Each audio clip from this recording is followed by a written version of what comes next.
I guess first of all, could you just explain what the Quest for a Spiritual Home conference was? Yeah, that's a good place to start. This was the second conference. So the first one was called Conscious and Consciousness. Um, and with both of these conferences, whenever I'd tell friends or family that where I was going, like what I was doing, there was like always like a 2 or 3 minute conversation after, like, what are you doing? Like, what is this? Because just to unpack these titles, it's sort of, but I really like what they picked. They had a video actually, if you can go, if you want to go check and sort of go through there was a discussion about how they chose the name for Quest for a Spiritual Home, and I got to tune in for that. And it's this idea that there's been almost a void um, that's existed for, you can feel it for quite a while now, of a lack of a center, you know, or this sort of pulling that keeps you moving in all different directions, but never really having a connection to what is sort of your home or your center. And so we talked a lot about that in the conference. What does it mean for a home?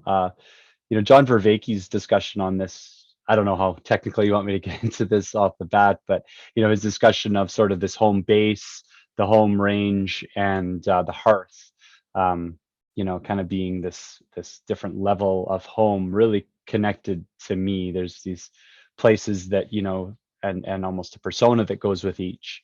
This hearth where you've got the fire, you've got the family, you've got the people that are the closest in with you, and then you've got beyond that sort of this home base. And so you're always kind of going out from your home base into the home range, and then you're coming back and sitting around a fire and sort of talking about these stories and doing all these really explorations, and then bringing back what you have to sort of your home. And I would say a lot of people don't have a sense of any sort of community where it's this, like, regular sort of coming in, this going out and coming in, going out and coming in, and sort of response. We've got this, like, you know kind of variation of it that's almost the hall with suburbs and different things like that. There's not like a, so for me, I go to church, and so churches sort of has this community sort of home rangey sort of hearth, I guess, is a mix of all three, because it does have like a really intimate part of it. But yeah, so I connected with it through church, but I can understand still outside of that, like that's missing from lots of people's lives and experience. So I mean, I didn't have that for a really long period of my life. I think it was like 38 years where I was never connected with any religion, and sort of came to it slowly over time. And so now, kind of understanding what that brings and what that is, for me, it was a connection to that.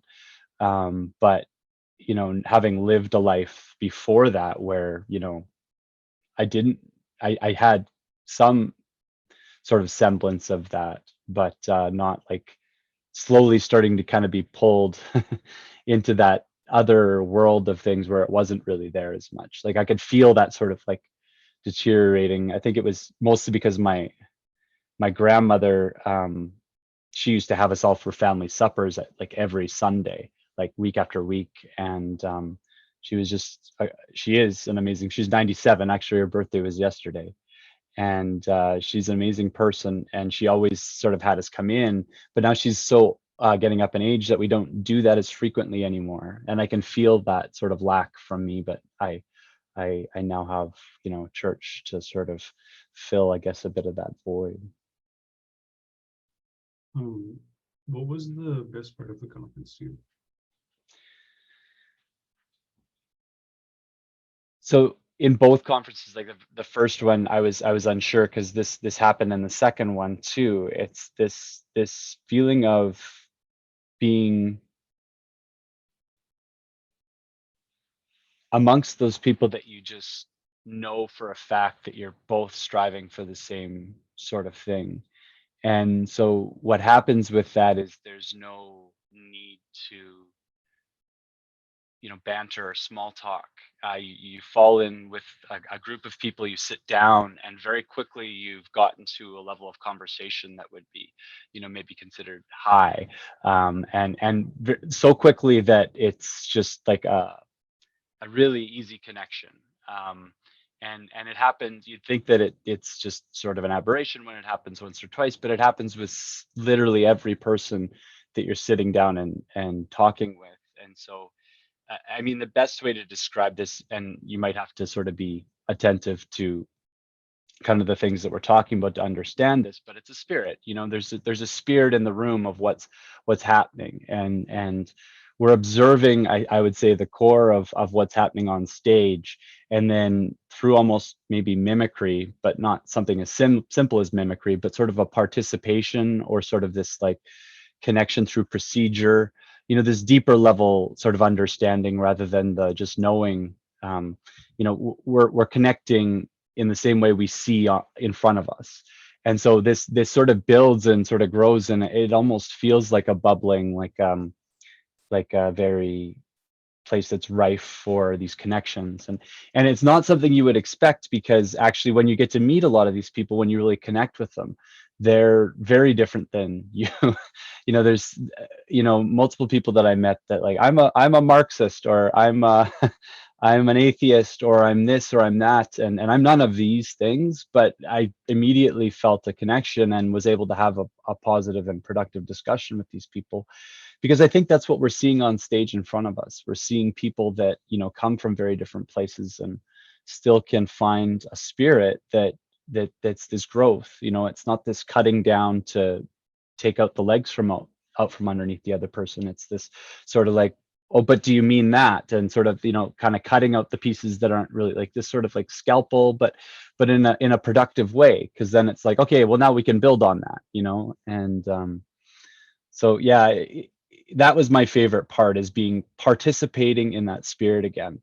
And I thought it was an aberration maybe with the first one, but then when I went the second time and it was the same, I was just like, there's something special about what that is. Like there's this biblical passage that it by the fruit, and the fruit that was produced from what I felt was peace and joy and all the things that you would want to be connected to. So that was my favorite, and the conversations that came out of those, connecting with the people, and then continuing to sort of keep in touch, and seeing people from the first conference again, and having this camaraderie sort of on top of that was great too.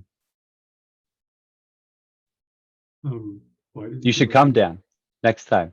If there's another Canadian one, I've been thinking about. Oh, totally. Because it would be cool to go. Yeah. Why did you feel like you had to go to the conference? That's a good question, because it's not easy for me to go. Like, I'm a busy guy, but I've got 2 kids and my wife, and it's a tough sell for me to get away and go to LA for a conference.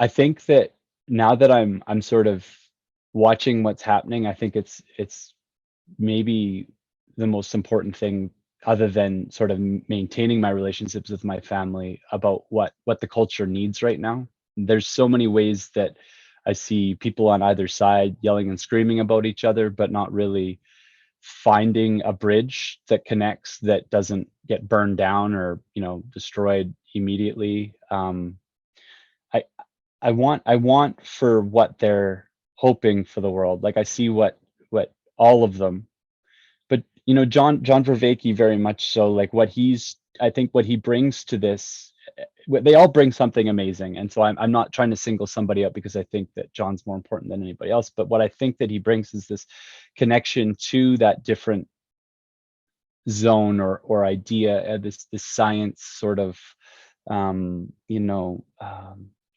really credible university level, integration of what's happening, not just something that's like a religious movement, or something that's like we kept talking about the word cult there, but this idea of sort of what's being cultivated with this. I actually believe that is very much what the world is needing, to figure out some of these problems that are in front of us. And the good thing is that I'm only really trying to use it to work on myself. I'm not trying to like change the world or anything like that. But I love what it does for me and my relationships around home, and the way it helps me to grow. So I would sort of maybe say that was the reason why I felt like I had to go. I'm not gonna lie, like the estuary stuff that I've had an interest now for a while, and maybe starting an estuary type conversation myself here in Regina, because now this is the second time I've been able to experience it, and it was really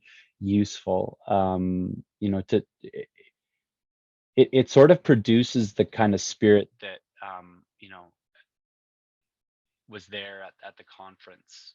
It takes time, I would say, like, because if you're not having maybe all the same people that are in the conference watching all the same people, it might be a little bit different. But I can see how those types of discussions and having people in the room, especially that don't necessarily have all the same, you know, views as you, or, you know, ideas or opinions about, you know, all the big topics, you can really learn and gain a lot of knowledge from talking with people in that setting.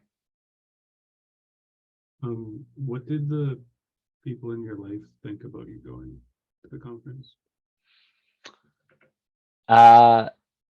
So my wife is not, so I met my wife before I had ever entered into any religion. I actually had two kids and they were both, I think, like 4 and 2.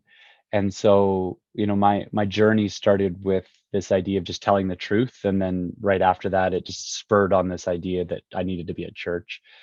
And so my wife's connection to this is a different level than mine. My blessing of it is that she's very understanding with all of it, and lets me kind of explore that sort of, you know, home range, so to speak.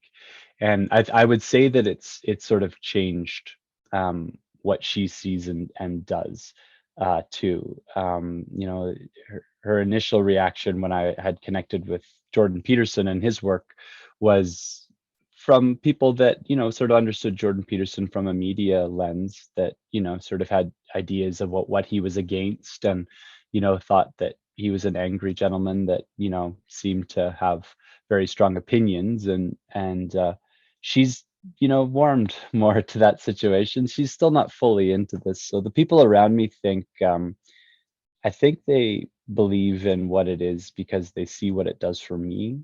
Um, but I would say a lot of people still have no idea what the hell I'm doing. Like when I explain some of these things to people, I'm sometimes like, you don't get a lot of extra questions sometimes. You know, you just sort of answer the question and then it's like, okay, you know, like that's for you. And you just sort of get the connection that there's not always for lots of people a connection to this, maybe, I don't know how to, I guess I called it higher thought, but it's not really necessarily just higher. It's just like this idea that we want to, you know, participate in understanding these different things on a level that, you know, you don't necessarily need I guess what I'm thinking when I say that is, like, you know, there's these old ladies that just go to church and they pray and they have a very simple, you know, they just work, you know, pray and do and yet, you know, are maybe as spiritual or more spiritual than those that have this really high theological knowledge and, you know, this really connection. So I would say that that's something that I would put on this. As much as I'm sort of interested in it, doesn't mean that that means anything special about me or special about the people that are involved. It's just something that I think we all have an itch to scratch. And so some people that don't connect with that, I can immediately sort of tell when I'm describing like what it means to quest for a spiritual home. And it's like, okay, next question. What do you think about the Blue Jays? Right. Right? Yeah. What do you think was the most meaningful interaction you had at the conference? So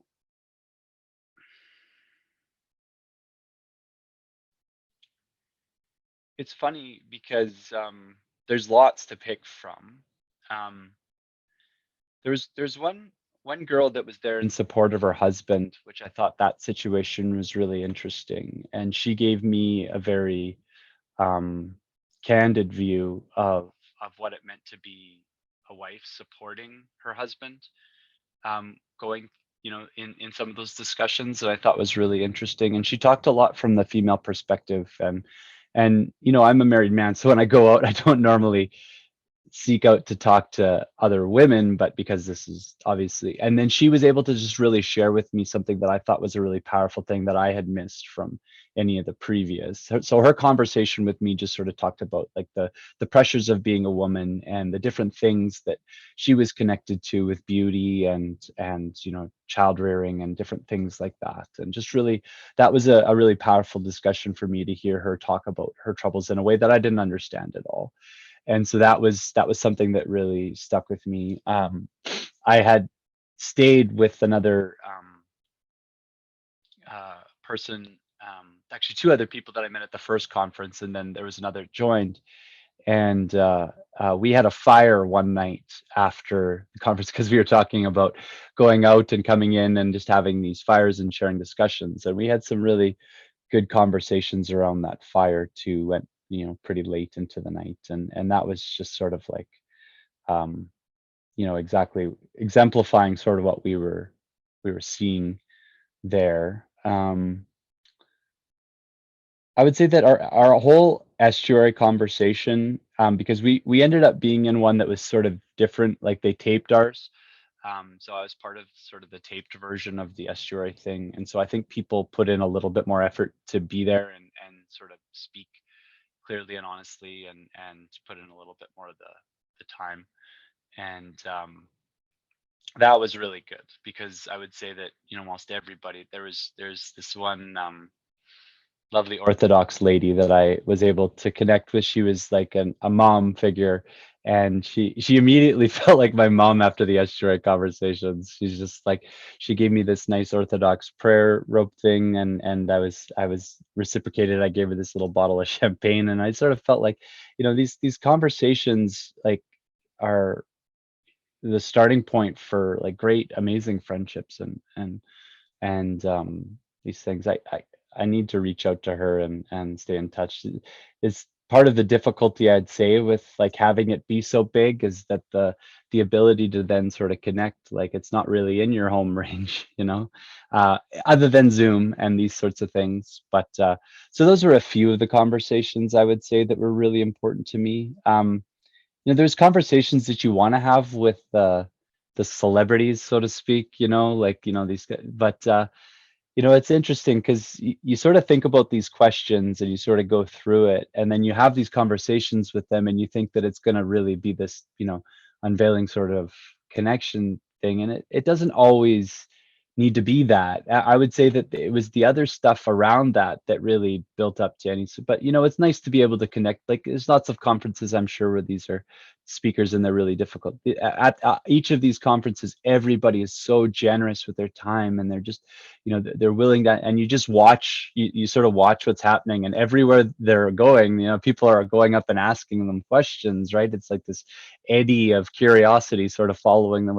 It's got to be really tiring. I mean, energetic but tiring, you know, like to connect that many ways, plus speak on the stage and do everything else that they're doing. So I really appreciate what they do, and I think that they're the sort of center, you know, sort of embodied picture of what we get to view that actually creates it. And so for that I am ever grateful. But you know, my idea that I need to connect directly to them and be buddies with somebody, yeah, I've already sort of said that's not really what it is for me, you know. Um, yeah. Um, can you explain, I guess, how would you explain to somebody who has no idea what we're talking about, what's going on with this little corner of the internet?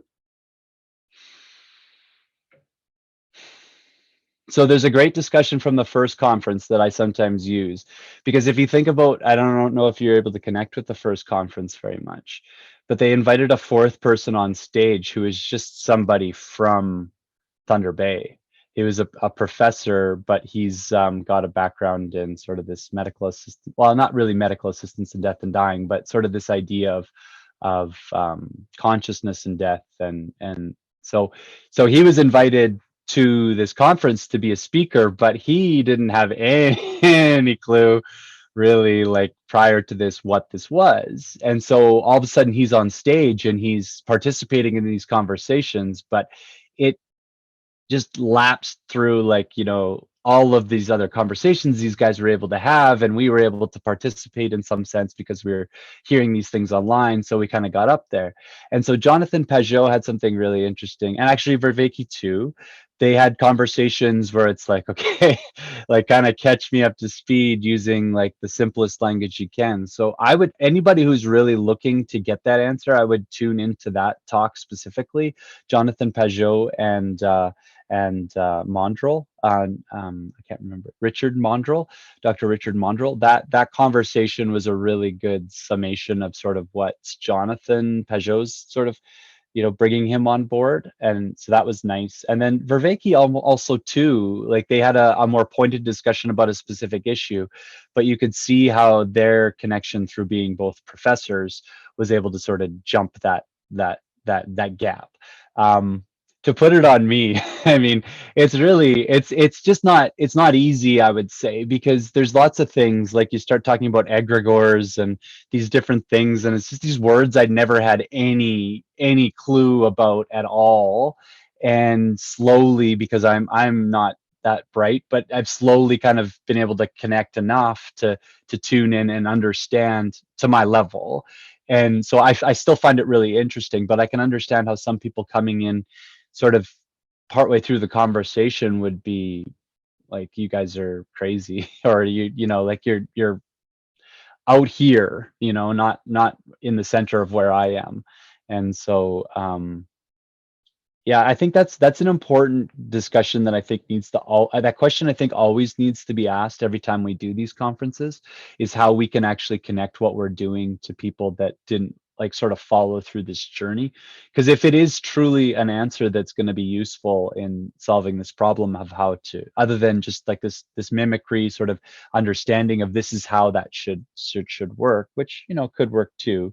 But we should be able to describe what we're doing pretty succinctly. So hopefully there's more interest from other people sort of jumping on. I know that for me it was, I'm not even kidding, it's hundreds if not thousands of hours of video, like, so it's not something that you can just break down into um you know a 10-minute discussion that gives people a full understanding. But I would say if they bite, like, I just had in church today, the idea that we're fishers of men, and although they fished with nets, so I shouldn't say like bite, but but this idea of sort of pulling them up from the depths is this, you latch on, but then there's got to be something else that they sort of kick into and go from that point.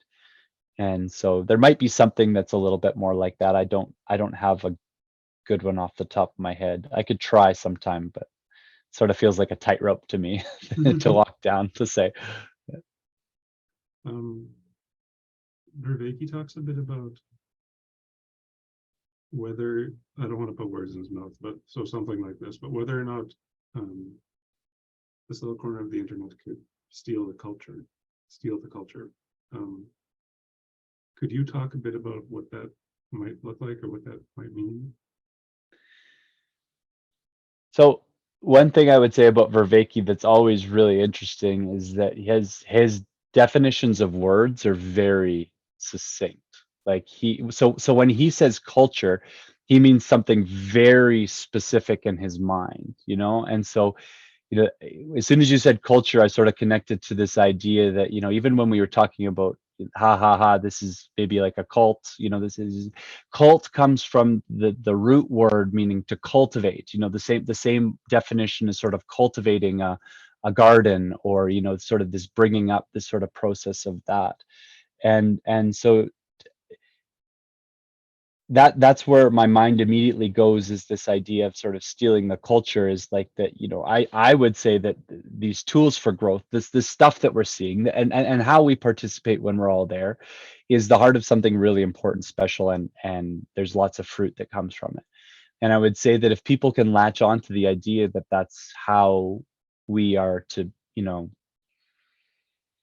participate, to be with each other, to connect, and to sort of do that, rather than this like, oh, you think that, well, slash, how about this, and slash, how about that, and this opposite sort of approach we see in the media and on the news and different things about like how we're supposed to you know debate in a way that's very not about that. I don't know how to term what it is, but I would say that that might have something to do with it. I would say that what I hear from John Vervaeke a lot is this is fatigue with he, I mean, it's an actual scientific term, but bullshit. You know, this idea of the culture sort of being around like ads and different things, selling this and just sort of being like all this stuff that's not really real or useful or beneficial to anybody. And I think that if we can sort of help people catch on to the, you know, the materialist sort of perspective, and that more money and more this and more that is really nothing that gives you a spiritual home. It's nothing that gives you a place that you feel comfortable. It just sort of gives you another pit to dump more and more into, and then even at the end when you look, it feels empty. I would say that I would try and connect it to that. But I could be wrong. Like again, John Vervaeke's perspective is always the most interesting to me because it's the one I don't connect with the easiest. But I have been sort of paying attention to his most recent videos, and I've really enjoyed the the practices and the things he talks about. I found him very honest, like beyond belief, the most, you know, attempting to be generous and honest and to you know um, and so there's something about what he's doing, what he's trying to bring into this. Maybe it's just a classical knowledge, or maybe it's something like that that I don't really have yet or want more of. And so I'd like to connect more to what, you know, and so I don't know if that's a good answer for about stealing the culture, but he to me sort of strikes me as a very important piece in what's happening. There's no way, I don't think any of this would be happening without him or John or Paul, you know, or you know, Catherine. Catherine is fantastic too. The host, she's man, she is a smart lady. You know, we don't get a chance to really see her connect with some of these, but I've had multiple conversations, and she is something else too. So I'd like to see her have the ability to sort of speak from the hip. She sort of speaks for us all the time. Like she's sort of the, you know, the MC, sort of like pushes things along and sort of goes through that. But if you pay attention, anytime she does get the opportunity to sort of put something in there, it's always very interesting to me. Anyways, I don't know if that means anything. I'm not that smart. So. Um, can you talk a bit about your journey to orthodoxy? Sure. So I kind of said earlier that, you know, Jordan Peterson for me was kind of, or no, I did. I guess I didn't. I just said I was telling the truth. And so Jordan Peterson for me was the one that, you know, to clean up your room, but it wasn't really the thing that latched to me. It was the idea that what you needed to do is just do your best not to tell anything that you think is a lie. Because, you know, to just speak the truth is really difficult. There's lots of reasons why that can't be. I was watching Interstellar recently, and they made the robots like truth setting like 90%, and then it's like because humans don't like 100% truth, and it's somewhat true, but at the same time that there's, you know, just different reasons why you can't maintain that. But so this idea that that was an important value or a virtue for one to be connected to, and then immediately from that, I don't know if it was just a switch that went off in me after a bit of like just try attempting to do that. Like I just started to notice all the different ways that I would twist what I had going on so that it would sort of, you know, hedge my opportunities a little bit on my favor. And when I started to pay attention to that, I was like, well, what is that? And so I tried to cut that out. And so immediately it was like, oh, I've been doing this for like a long time. Like this is like in me, like ingrained in me. I can't fix this. You know, I don't even see it. Like I didn't until I did that, I didn't even see it, right? Like it was just this like blind spot that I completely had. And because I just sort of allowed myself to hedge my bets, or, you know, kind of give myself an opportunity, I was always kind of stepping on the scale a little bit. And soon as I kind of picked up on that, I knew I was not capable of doing this by myself. And so I connected with the church, and I just went to the closest church near me. Like I actually, it's funny you asked that question because I have it like written out because I've got the physical thing, sort of, when I was baptized, I said, and then from, uh, the closest church to me was not an Orthodox church. It was a Baptist church, and very popular Baptist church that is, it is amazing. Like I love it even to this day. I love all the people there. I thought that it was an amazing experience. I got baptized there. I really connected with all the people. I started to sort of, but then it was this connection to what I was seeing happen sort of through this little corner, sort of all the explorations, and me starting to sort of take some of that stuff and try and share it in that environment. And again, I was kind of alien in that environment. I didn't really connect with a lot of people for some of the things I was talking about, with maybe the more angelic, spiritual, different stuff that, is not very materialist. I was sort of being kind of looked at like a little bit weird on some of those things, and people are giving me books about like be careful with metaphors and this, that, or the other. um and I was just sort of like, no, you don't see it. Like the symbolism here is showing you something deeper, and I wanted people to like really latch on with me, but I didn't really get a big connection with that. And then I thought, well, so where is this? Like, where do I find this? And so I continue to look, and then I looked for an Orthodox church that speaks English, because Jonathan Pajot was connected with Orthodoxy, and that was where my real connection with some of this at that point was at. And so I started connecting, and immediately started going there, and I'd say like 4 or 5 other people had just started in the last 4 or 5 months, and they were all like, so I started talking to Jordan, or talking to like Jonathan Pajot and Jordan Peterson, all these other people, and it was just like, oh, this too. It was like this immediate, like sort of connection of some of those things, and that was only a small part of it. It was the liturgy, it was the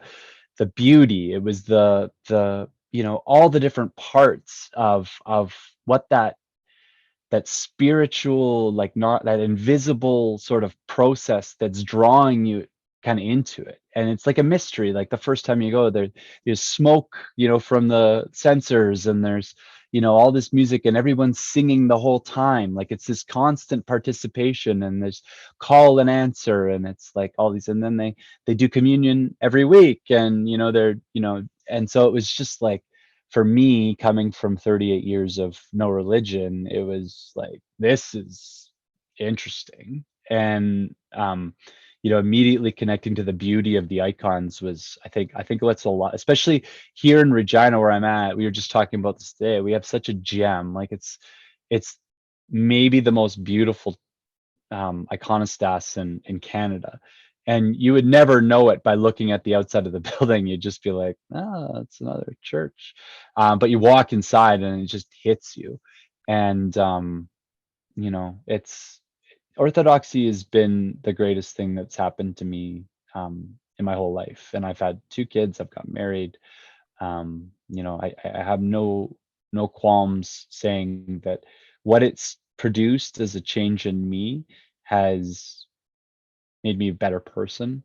Um, Again, I can't do this on my own, so I'm never, you know, fully satisfied with where I'm at, and I know that there's lots of ways. But I would say that that was something I never had before connecting with Orthodoxy and religion. So that was more than you asked, but that's, yeah. Um, you kind of got into this, but why Orthodoxy? Why not Catholicism? So I didn't really have a bridge to Catholicism. Um, there was never anybody in my life that sort of talked to me about religion really too much at any, like, I attended some different camps and did some different things, and so I always connected. But I literally, I'm not gonna lie, I had no knowledge of religion to the point where I didn't even really understand that Protestantism and Catholicism were completely separate. Like I saw the Saint churches and I was like, oh, there's another church, and not realizing that there was these kind of different realms of it. I always knew that there were different denominations, but I didn't know anything about it. It was just a complete black box to me. I had put it in a corner and just sort of thought I knew everything about this, and I didn't know. So I don't know, like Catholicism would definitely be more present, I would say. I think it was because of the sort of path that things sort of led up. I think that Catholics, to me, there's some really important things that I don't know the answers to regarding that. Kind of, this is now knowing my perspective just from an Orthodox perspective, and other things, like things that are way beyond my pay scale, but like the filioque and this sort of questions about different high level stuff. But the more I understand it, the more I see that the people at the higher levels of all these things tend to connect really well. It's just how it sort of streams down sometimes that there sort of seems to be some of these flows and eddies. And I would say that it's not even the case in most places. Like I could say now, my brother's goes to a Catholic church, and I stood up for his son as a godfather, and I could see myself definitely of having a home there. Um, but I don't I don't know that it would have I don't know what it would have done differently for me, or that it's not that I really had a choice. Like I people ask me like, well, why did you choose the Orthodox Church? And I don't really say that I chose it, really. Like I just sort of followed this path that was in front of me, and that's where I ended up. And so I don't really take a lot of credit for any of that. I just sort of tried to keep my eyes open. And so I would say that if my path had led me to Catholicism, I can definitely see that that would be a home for me too, because I believe that at the root of all this, we connect really well. It's the very small differences that we pick up that we tend to focus on, but I think that we're blind to all the ways that we're the same, in a lot of fundamental ways, that I think is part of the reason why we act the way we do through the media and different stuff, to slash like you think this way. I mean, don't get me wrong, I think it really matters what you believe, but I do feel like there's all the time the potential to build bridges through some of these things that we don't agree on. And what I've really been impressed by watching you, Dan, is I've really loved how you've been able to sort of keep that focus and trying to connect some of these question marks of like, what is the common ground, so to speak, and maybe how our language is sort of messing some of this up, like the way that we speak about different things. Sometimes just by using words, we can immediately think somebody's saying something that they're not. And yeah, I've really appreciated that about watching your channel. And yeah, so thank you for that. Thank you. Could you talk a bit about what following that path, what it entailed? As like when you're talking about how you didn't really choose, you just kept following the path. Um,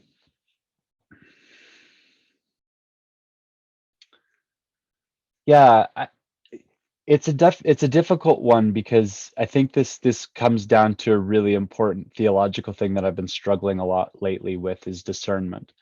This idea that every path that's out there has, these moments, these sort of forks, I guess, if you will, in the road, and sort of how to be able to sort of pick one from the other. I guess, like for me, it was just this combination of around the right part in the bend where these turns are sort of coming up. I get the sensation of what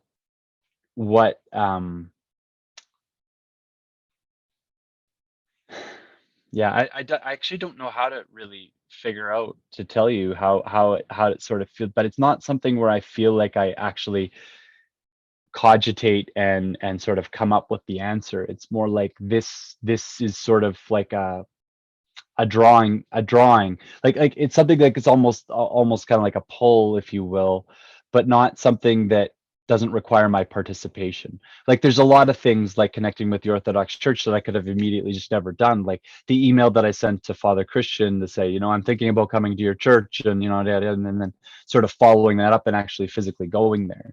But I would say that, it was just through, my experiences with some of the other things that I was connected to, and knowing that maybe that's not where I felt like, yeah, this is a tough one for me. I don't know that I can fully say what it is, but it's not fully me. Like that's what I would definitely say about it. It's not that I'm even hearing specifically a voice sort of saying like you need to do this. Like it's very clear, but I would say that I know when I'm sort of doing the right thing because I get this sort of connection to what I'm doing. Like if I'm doing something, I'm doing it. And when I'm doing it and I'm sort of just going through the motions and it just sort of like fades into like it doesn't really meld with me, then I'm looking, or sort of trying to connect with whatever it is. Yeah, I don't think that I'll have a good answer for this one. I would boil it down to something that I'm still learning about with discernment. And I would say that my connection to how I do that is not fully known to me. Um, it reminds me, just when you're talking about it, I get the picture of the pillar of light in the desert just being followed. I don't know if that's helpful. Yeah, yeah, that is, yeah. Because yeah, it does take action, but maybe you're not choosing the path that you're following so much as it's chosen for you in a sense. When I think that the thing I think that you really nailed about that is that it's light. And so it's this idea of something that almost glints or sort of gets your attention. You know what I mean? Like almost that noesis, that sort of, noticing that boom, and it's like there that is, and it's like, oh, and then as soon as you glint it, it's like, well, what is that? And then you just start sort of like looking around at it, and then next thing you know, it's like, oh well, it's really coming this way. And then so yeah, it's almost like a portal, I guess, maybe, or something that sort of happens once you notice the light, you get sort of connected to it. And so that just made me think of something else that I've really been connected to, and I don't know if I want, so this is like this rabbit hole I've been falling into around mandorlas. I don't know, so the mandorla is sort of this like shape that Christ always sort of appears in the middle of, like in a lot of the icons, like the resurrection and the transfiguration and different things like this. And it's almost sort of like a passage. Like I talked to Jonathan very specifically about this as a passage. But a mandorla is also like this shape is sort of the overlapping of two circles. And so what I find really interesting with some of this discussion about home, because every time I think about a home, I think about the center point and then going out towards the edge. And so this home range is sort of going out towards the edge. Well, when you get over to the edge of another circle, and if there's another circle that you can pass through, then I sort of picture this mandorla. And so with what we're just talking about with this glint and then sort of following out to the edge of the circle, but then passing from one circle into sort of this other realm or circle or home or sort of thing like that, is the same sort of image where Christ sort of appears. And ever since I've been thinking about this mandorla, it's been showing up a lot in my life, like a lot of places. Like actually it's right here beside me, and I've never even noticed that on my curtain. But it's yeah, like it's really, things like this, that make me so grateful for how deep and amazing and rich and important religion is now to me. The idea that, I never would have appreciated any of this, that I just had this black box of what I thought religion was, and I tucked it in this one corner of my life, and I was like, yeah, I'm spiritual, just like completely no idea, like clueless, like blind, so blind. And then all of a sudden you just sort of like creak it open and like take a poke inside, and then boom, just everything is different than you ever would have imagined, and just all the levels to this and how amazing it is. I'm just so grateful and so happy that it's in my life now. And yeah, anyway, sorry, I'm completely sidetracked now. I can't remember where we are. No, that was good. Um, how do you see uh, orthodoxy overlapping with this little corner of the internet, or do you?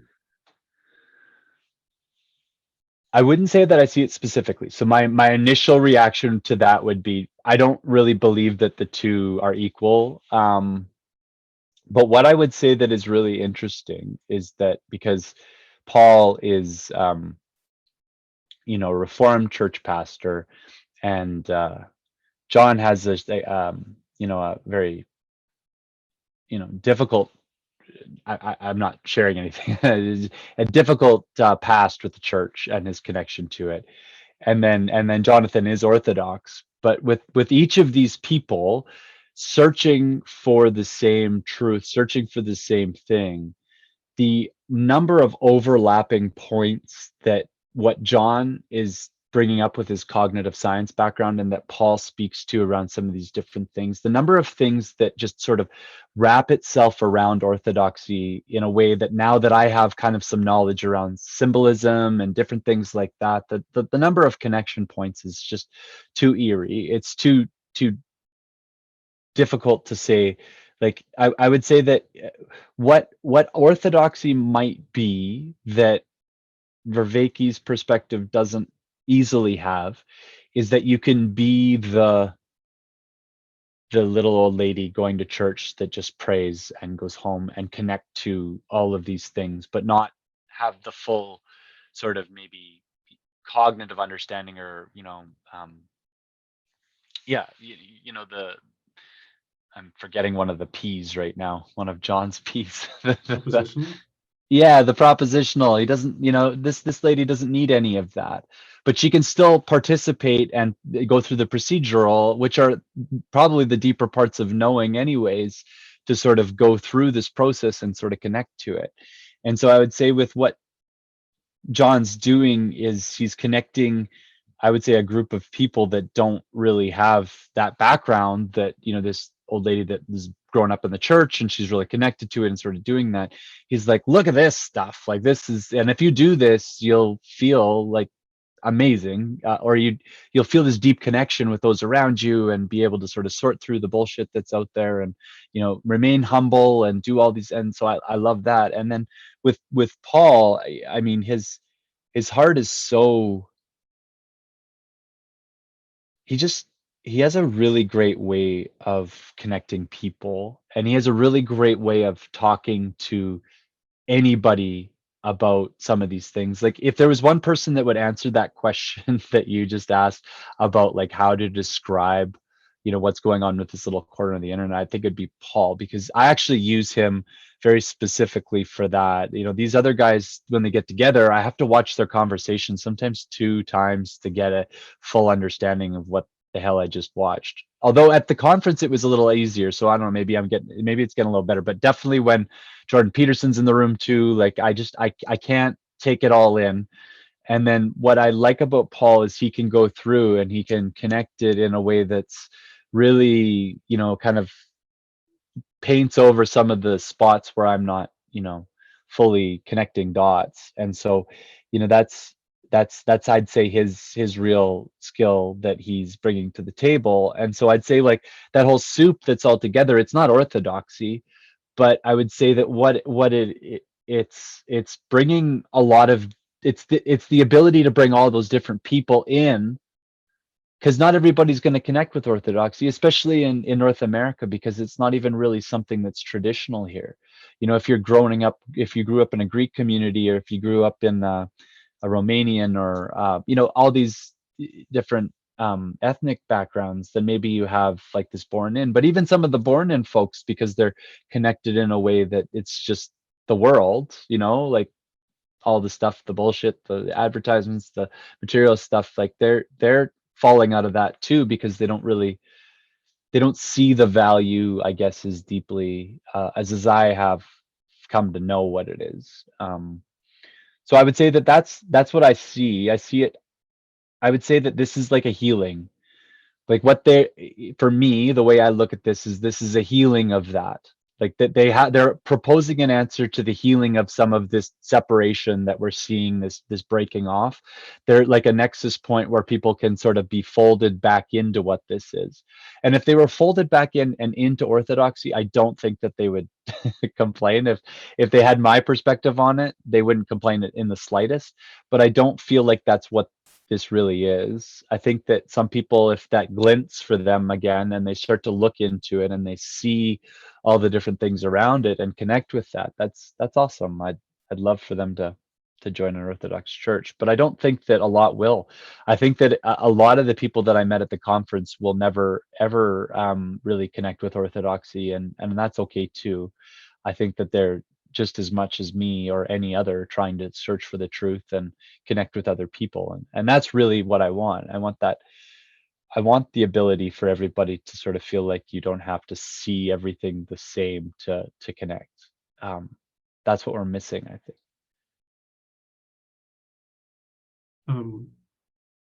Is there anything else you're hoping to say about the conference or orthodoxy or this little corner of the internet? I do think that SGRA is really interesting. Like I would suggest anybody that's interested in looking into what that is, that has like a an interest in having deep, meaningful conversations with other people that you know, you might not immediately on the street if you saw them be like, oh, that guy's like me. But you know, this idea of sort of having a sphere where we can connect easily and just sort of watching what happens when you do that, because you don't even have to really participate as much, but you can just go and sort of listen and connect to people that way. And so maybe you're just interested in joining one, or maybe you're interested in starting one. You know, it's a really simple process once you understand the idea behind it. And so my explanation of it, if you're curious, is just simple. You explain who you are, where you're going, so everybody has an idea of like, you know, some identity. But then immediately you're trying to take something and putting it on the piece on the table, and it's like a shape. And somebody else takes somebody and throws it on the table, it's a shape.